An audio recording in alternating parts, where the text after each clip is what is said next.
Bismillahirrahmanirrahim. Assalamualaikum warahmatullahi wabarakatuh. Alhamdulillahirrabbilalamin. Allahumma salli ala Sayyidina Muhammadin wa ala alihi wa sahbihi wa salim ajmain. Alhamdulillah, kami dari Yayasan Rubatul Khairat Kota Ternate di bawah pimpinan Al-Habib Abdurrahman bin Kamil As-Sadaf. Sementara ini kami lagi membangun gedung pondok pesantren Rubatul Khairat Madrasah Al-Ulya yang sementara dibangun, ya. Gedung lantai 3. Kami sangat membutuhkan dana infak dan sedekah dari jamaah bapak-bapak dan ibu-ibu. Bagi yang mau berinfak untuk melanjutkan pembangunan gedung pondok pesantren, bisa ditransfer di rekening Bank Syariah Indonesia atas nama Yayasan Rubatul Khairat. Nomor rekening 723563956. Terima kasih.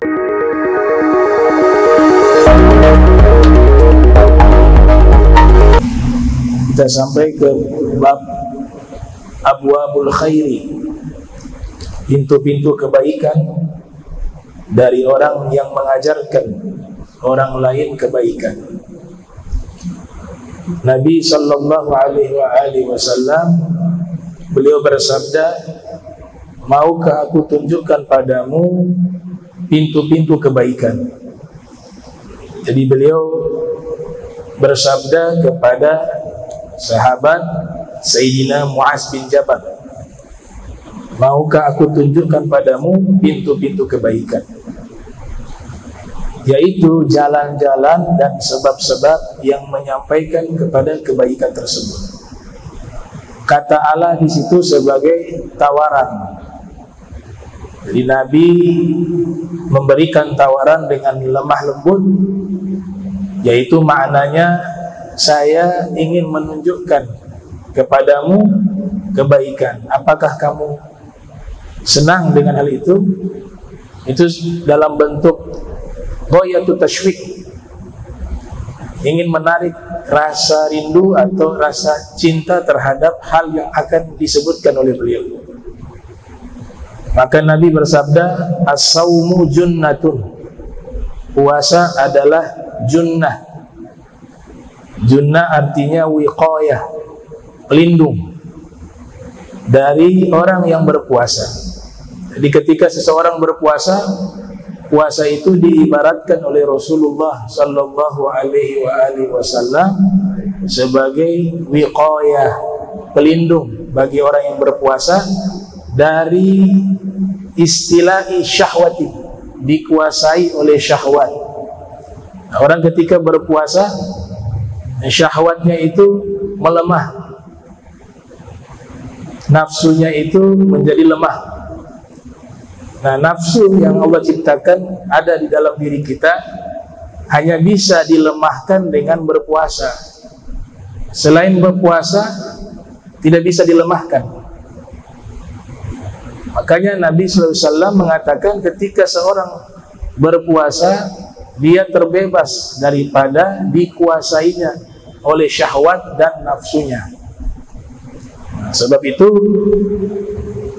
Nabi berikan pesan kepada para pemuda yang belum menikah. Apa pesan Nabi? Ya masyara syabab, man istata'a minkum al-ba'a falyatazawwaz. Wahai segenap para pemuda, jika kalian sudah mampu untuk menikah, segeralah menikah. Tapi kalau belum mampu, kata Nabi SAW, kalau belum mampu, maka berpuasa, kata Nabi. Kenapa? Fa innahu lahu wija. Karena dengan puasa itu akan melindungi dirimu. Maknanya syahwat dan nafsu ini menjadi melemah dengan cara berpuasa. Itulah yang dimaksud as-saum junnah. Puasa adalah pelindung. Wal ghaflah, dan juga puasa menjadi pelindung dari kelalaian terhadap apa yang ada di dunia ini. wa min azabil nar, dan juga puasa menjadi pelindung dari azab api neraka fil akhirati, di akhirat. Fayambagi lil insani al-iktsaru minhu mastata'a, maka selayaknya bagi seorang memperbanyak melaksanakan puasa jika ia mampu, khususan fil ayyami al-muakkadi, di hari-hari yang dianjurkan berpuasa, di hari-hari yang ditekankan untuk kita berpuasa. Seperti hari apa? Ada puasa sunnah, kalau Ramadan setahun sekali. Tapi ada puasa sunnah yang bisa kita kerjakan. Ada yang sifatnya per pekan, ada yang sifatnya bulanan, ada yang sifatnya tahunan. Puasa yang sifatnya per pekan, dalam 7 hari itu ada puasa sunnah Senin Kamis. Nabi sallallahu alaihi wasallam beliau mengatakan, innal a'mala tu'rad 'ala Allahi fi yaumil itsnain wal khamis fa uhib an yurfa'a 'amali wa ana sha'im, atau kama qala Nabi sallallahu alaihi wasallam. Sesungguhnya amal-amal ibadah dihadapkan di hadapan Allah di hari Senin dan Kamis. Maka saya ingin ketika amalan saya diangkat, saya dalam keadaan berpuasa. Jadi Nabi merutinkan puasa Senin dan Kamis. Ini puasa sifatnya per pekan. Ada juga puasa namanya puasa Nabi Daud. Puasa Nabi Daud sehari berpuasa, sehari berbuka, sehari berpuasa, sehari berbuka. Kana yasumu yauman wa yuftiru yauman. Ahabbu siyam illallahi ta'ala siyamu Daud. Nabi bersabda, puasa yang paling Allah cintai adalah puasa Nabi Daud, yaitu sehari berpuasa, sehari berbuka. Tapi Nabi tidak pernah kerjakan puasa Nabi Daud. Nabi Muhammad kerjakan puasa Senin Kamis. Kenapa? Nabi khawatir kalau Nabi rutinkan, ini menjadi beban bagi umat. Dan ketika Nabi merutinkan sesuatu, statusnya yang tadinya sunnah, khawatir bisa berubah menjadi wajib. Dan itu akan memberatkan umatnya. Kalau Nabi mampu, puasa apapun bentuknya mampu. Tapi Nabi khawatir kepada umatnya. Makanya Nabi memilih pasti yang mudah bagi umat, Senin Kamis. Tapi Nabi anjurkan puasa Nabi Daud. Akan tetapi Nabi tidak melakukan karena takut menjadi wajib atau takut menjadi tuntunan bagi umat yang ingin mengikuti, yang pada akhirnya memberatkan. Nah, ini keterangan dari Imam Ibnu Qayyim yang lahir 691 Hijriah, wafat 751 Hijriah, di dalam kitab Zadul Ma'ad fi Hadi Khairil Ibad. Ada puasa namanya puasa dahar. Tiap hari puasa, kecuali hari-hari yang haram. Kebanyakan ulama memakruhkan, hukumnya makruh karena membuat orangnya kepayahan. Tiap hari puasa selama setahun penuh itu, kecuali hari-hari haram berpuasa. Tentu gak boleh berpuasa hari raya Idul Fitri, hari raya Idul Adha, Ayyamut Tasyrik, itu kan yang dilarang. Hari akhir hari Yaumus Syak namanya, hari-hari ragu, akhir-akhir Sya'ban dengan Ramadan. Puasa dahar, puasanya Nabi Nuh. Karena Nabi Allah Nuh alaihissalam yasumu dahra kullah. Nabi Nuh puasa setahun penuh terus. Nah, kita bisa mendapatkan pahala puasa dahar hanya dengan puasa 6 hari di bulan Syawal. Man shoma ramadhana thumma atba'ahu bisittin min Syawal kana kasiyami dahri kullih. Siapa yang berpuasa Ramadan kemudian setelah hari raya Idul Fitri ditambah dengan puasa Syawal selama 6 hari, maka dia mendapatkan puasa 1 tahun penuh. Jadi beruntung yang kemarin sempat puasa Syawal, ya, dia dapat pahala puasa 1 tahun penuh. Ada juga puasa yang sifatnya bulanan, tadi pekan, ya, setiap 7 hari ada sunnahnya. Ada yang puasa sunnah sifatnya setiap bulan, Ayyamul Bid, hari-hari putih. Ada juga menambahkan Ayyamusud, hari-hari hitam. Putih maknanya bulan lagi terang-terangan, lagi bercahaya. Tanggal berapa tuh Ayyamul Bid? 14, 13, 14, 15. Kalau Ayyamusud 3 hari akhir dari bulan Islam, ya. Misalnya kalau 29 berarti mulainya 27, 28, 29. Tapi yang ditekankan yang Ayyamul Bid. Ini puasa sunnah yang sifatnya setiap bulan. Ada puasa sunnah yang sifatnya setiap tahun. Sunnahnya itu hanya bisa dilakukan setahun sekali.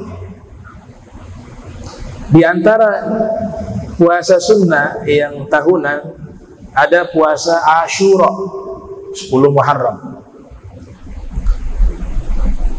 Ulama juga menambahkan dengan Tasyu'ah 9, 10, 11. Menghapus dosa setahun yang lalu.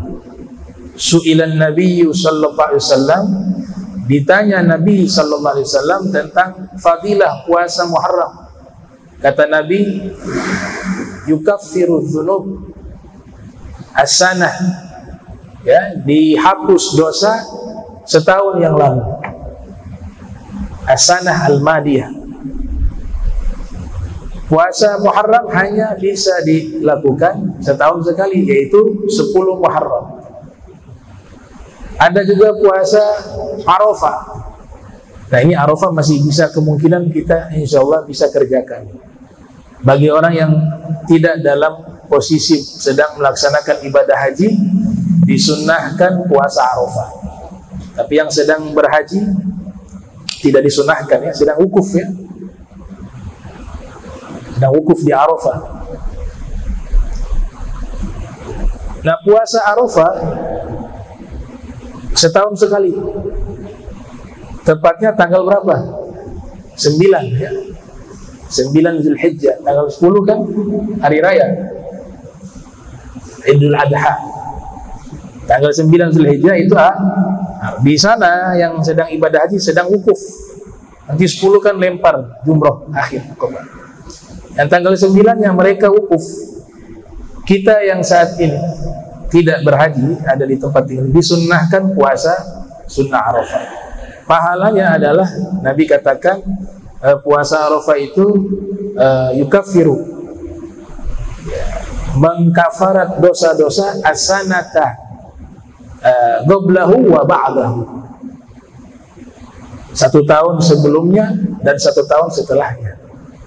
Jadi dosa yang tahun lalu dan dosa yang tahun yang akan datang. Makanya ulama mengatakan orang kalau puasa Arafah, insya Allah umurnya panjang ketemu Arafah tahun berikut.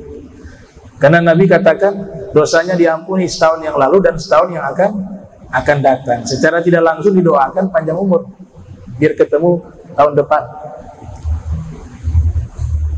Ya, au kama qala Nabi sallallahu alaihi wasallam. Kenapa puasa Arafah lebih besar fadilahnya dibanding puasa Muharram? Kalau Muharram dosa setahun yang lalu diampuni oleh Allah, puasa Arafah setahun lalu dan akan datang, 1 tahun lalu dan 1 tahun yang akan datang.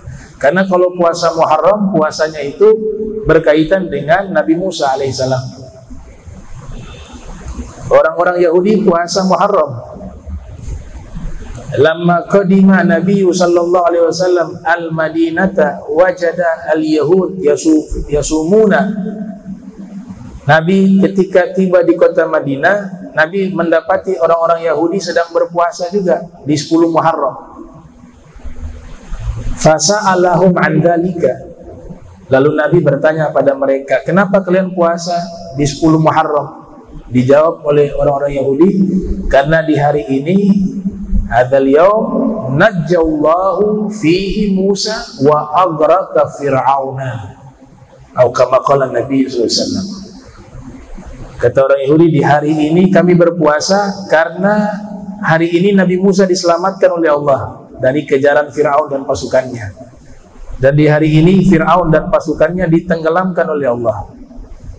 Wa nahnu nasum, dan kami orang-orang Yahudi berpuasa syukran, sebagai bentuk terima kasih dan syukur pada Tuhan karena telah menyelamatkan Nabi Musa dan menenggelamkan Fir'aun.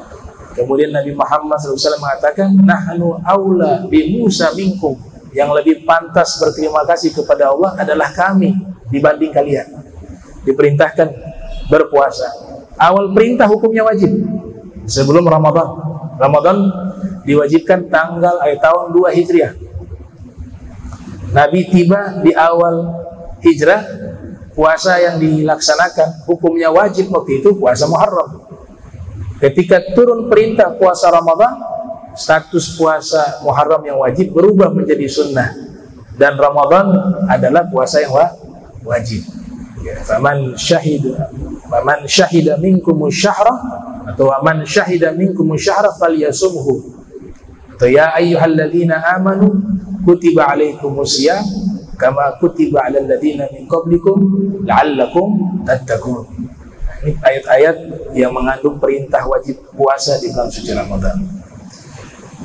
Maka puasa Muharram itu hubungannya dengan Nabi Musa. Puasa Arafah hubungannya dengan Nabi Muhammad SAW. Kalau sudah ada kaitannya dengan Nabi Muhammad SAW, maka tentu Allah Ta'ala berikan lebih besar pahalanya. Maka dikasih puasa Arafah, puasa terbaik tahunan, puasa sunnah terbaik tahunan. Dosa tahun lalu diampuni oleh Allah, dan dosa yang akan datang. Yang dimaksud dosa-dosa kecil yang diampuni. Dosa besar harus kita bertobat. Ya, ulama mengatakan dosa besar itu yang pertama ma yujibul had. Semua dosa yang ada hadnya itu namanya dosa besar.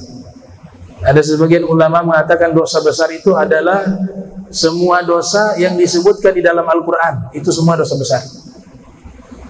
Zina disebutkan dalam Al-Quran, dosa besar. Mencuri, as-sariqu was-sariqatu faqta'u aydiyahum, dosa besar. Membunuh, dosa besar. Menggibah, dosa besar. Karena semuanya disebutkan di dalam Al-Quran.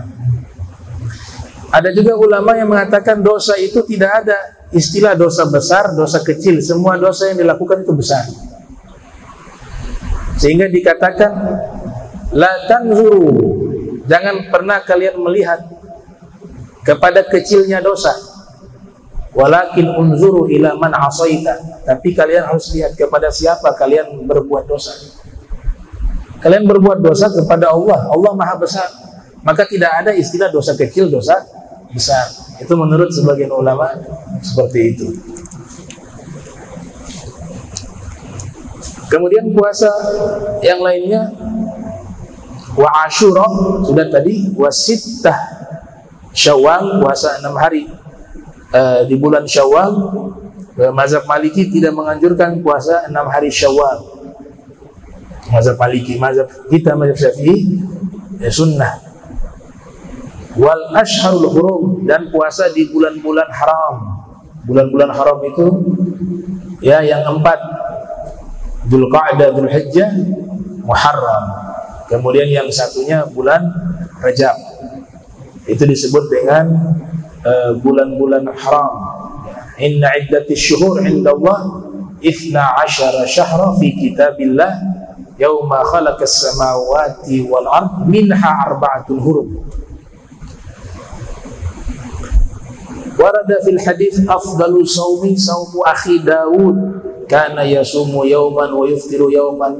Diriwayatkan di dalam hadis, afdalnya puasa adalah puasa saudaraku Nabi Daud. Beliau berpuasa sehari dan berbuka sehari. Wa adna darajati saum al-qaffu anil mufattirat. Tingkatan-tingkatan berpuasa yang paling rendah puasa menjaga diri jangan sampai batal puasanya. Tidak makan, tidak minum. Kalau makan, minum membatalkan puasa.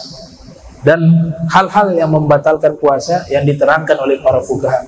Kalau konsentrasi kita berpuasa hanya terfokus kepada hal itu saja, maka itu disebut puasa dengan derajat yang paling rendah. Paling rendah. Kemudian ada puasa yang derajatnya pertengahan. Wa awsatuha ayyadumma ilaihi kaffal jawarihi anil muharramat. Puasa yang level yang sedang, pertengahan, yaitu dia menjaga diri jangan sampai melakukan hal-hal yang membatalkan puasa, sebagaimana yang di awal tadi. Plus ada tambahan. Ketika dia berpuasa, dia juga menjaga dirinya jangan sampai melakukan dosa. Nah, ini puasa yang sudah level pertengahan. Karena banyak juga orang berpuasa tapi masih menggosip. Banyak orang berpuasa tapi masih berdusta, berbohong. Banyak juga yang berpuasa tapi tidak sholat 5 waktu. Banyak juga yang berpuasa, puasanya sah secara fikih, tapi perbuatan dosa tetap dilakukan, maka derajatnya ini masih puasa yang standarnya paling rendah. Kalau sudah sampai level pertengahan, bukan hanya sekedar tidak makan, tidak minum, atau menjauhi hal-hal yang membatalkan puasa, tapi di hari dia berpuasa, dia juga menjaga dirinya tidak sampai melakukan dosa. Nah, ini sudah level yang sedang, ya. Karena Nabi katakan khamsun yuftirna shaima, ada 5 hal yang mengurangi pahala orang berpuasa. Al-kadzib, dusta. Wal ghibah, menggunjing. Wan namimah, mengadu domba, memprovokasi. Wal yamin al-kadzib, wal yamin al-kadzibah, sumpah palsu. Wan nazar bisyahwat, memandang hal-hal yang diharamkan dengan syahwat. Para fuqaha mengisbat hadis ini, artinya di sini 5 perkara yuftirna yang membatalkan puasa orang yang berpuasa, maknanya 5 perkara yang mengurangi pahala orang yang berpuasa. Itu tafsiran dari fuqaha. Jadi tidak membatalkan. Ada orang puasa kemudian berbohong, batal gak puasanya? Tidak batal. Tapi pahalanya berkurang. Karena berdusta tidak masuk di dalam kajian para ahli fikih sebagai hal-hal yang membatalkan puasa. Sedang berpuasa melihat yang haram, melihat yang dilarang oleh Allah, tidak membatalkan puasa, tapi mengurangi pahala. Kecuali dengan sengaja melihat kemudian menyentuh kemaluannya, keluar air mani, batalnya karena keluar air mani. Tapi memandang yang haramnya itu tidak membatalkan, tapi mengurangi pahala. Akan tetapi tafsiran para asfiya sebagaimana yang dikemukakan oleh Syekh Abdul Wahab Asy-Sya'rani dalam kitab Kashful Gummah mengatakan, kalau para sufi menafsirkan hadis tersebut bahwa orang yang berpuasa kemudian berdusta, puasanya batal. Orang yang berpuasa kemudian melihat yang haram, puasanya batal. Orang yang sedang berpuasa kemudian melakukan maksiat, puasanya batal. Itu tafsiran dari para sufi. Jadi berbeda antara fuqaha dan asfiya. Derajat yang paling tertinggi daripada puasa, wa'alaha, ya, wa'alaha yang paling tertinggi, an yadumma ilaihima kaffal qalbi amma siwallah alladhi abda' al-makhluqat. Yang paling tertinggi dua hal tadi diamalkan, menjaga diri jangan sampai melakukan hal yang membatalkan puasa, bicaranya syariat. Yang kedua udah bicaranya masalah tariqah kalau bahasa Arab, yaitu bukan hanya menjaga dari hal yang membatalkan puasa, tapi menjaga diri jangan sampai melakukan dosa. Itu bicaranya at-tariqah. Yang ketiga, yang paling tertinggi, dua hal tadi diamalkan ketika berpuasa, plus hati gak boleh lalai dari mengingat Allah ketika sedang berpuasa. Itu sudah hakikat. Dan ini puasa yang tertinggi. Jadi bukan hanya menjaga dua hal tadi, tapi hati ini gak boleh putus kontak dengan Allah selama berpuasa. Kalau putus kontak bagi mereka batal. Ini golongan khususul khusus menurut Imam Ghazali. Ini puasa aja para nabi begini. Para nabi gak boleh putus kontak dengan Allah walaupun sedetik pun. Makanya tidur mereka pun lagi zikir. Kalau tidur saja zikir, bagaimana sadar? Bukankah Nabi pernah bangun tidur langsung sholat tanpa berwudu? Ini riwayat terkenal. Sayyidah Aisyah mengatakan, wahai Rasul, kau bangun tidur langsung sholat, karena pemahamannya orang kalau tidur batal wudu. Tapi Nabi enggak, tidur pulas, tahu-tahu bangun langsung sholat tanpa berwudu. Apa jawaban Nabi? Ya Aisyah, inna ainai tanaman walakin qalbi la yanam. Wahai Aisyah, dua mata saya tertidur, tapi hati saya tidak pernah tertidur, selalu terkoneksi dengan Allah Ta'ala. Artinya apa? Kata Syekh Yusuf Al-Lahji dalam kitabnya beliau Muntahasul, Syekh Yusuf Al-Lahji mengatakan bahwa maknanya bahwa Nabi itu ketika tidur sadar, hatinya, akalnya, jiwanya, ruh itu sadar, dan posisi tidur Nabi itu sedang zikir kepada Allah, tidak terputus koneksi dengan Allah walaupun sedetik pun, sekalipun dalam keadaan tidur, apalagi dalam keadaan terjaga. Makanya ini luar biasa nih. Manusia yang hidupnya seumur hidup zikir, gak pernah terputus, itu Nabi Muhammad SAW. Nah ini puasa-puasa semacam ini, tingkatan-tingkatan puasa, yang paling rendah, pertengahan, dan juga yang paling tertinggi. Ini juga masuk ke ranah sholat. Sholat juga ada tingkatan paling rendah. Apa itu? Ya sholat hanya sebatas mengejar sah saja, menggugurkan kewajiban. Itu sholat paling rendah, di mana rukun-rukunnya terpenuhi, syarat-syaratnya terpenuhi, sunnah-sunnahnya dilaksanakan, menjauhkan dari hal yang membatalkan sholat. Sebatas itu saja sholatnya sehari-hari. Itu disebut sholat dengan derajat yang paling rendah. Ada sholat derajat pertengahan, bukan hanya menggugurkan kewajiban atau hanya fokus menjaga bagaimana melaksanakan rukun dan seterusnya, tapi bagaimana ingin menjalin hubungan dengan Allah dalam sholat. Dia jaga pikiran dan hatinya jangan sampai memikirkan sesuatu di luar zikir kepada Allah ketika sholat. Nah, orang kalau level ini sudah pertengahannya. Jadi rukun-rukun dijaga, sunnah-sunnah sholat dijaga, tapi juga hati dan pikirannya dijaga. Ketika sedang sholat, dia berusaha menjaganya itu. Jangan sampai nanti tadi kunci motor taruh di mana ya? Pas lagi sholat baru dia berpikir, oh di situ. Pikir kerjaan, pikir pasar, pikir uang, pikir macam-macam. Yang di luar sholat, kalau sudah bisa dihilangkan ketika dia sholat, berarti levelnya level sholat yang pertengahan. Kalau level sholat yang tertinggi, itu ketika sholat langsung pusatnya tuh khusyuk kepada Allah, sudah gak mikir yang lain-lain. Nah itu sholat level tertinggi.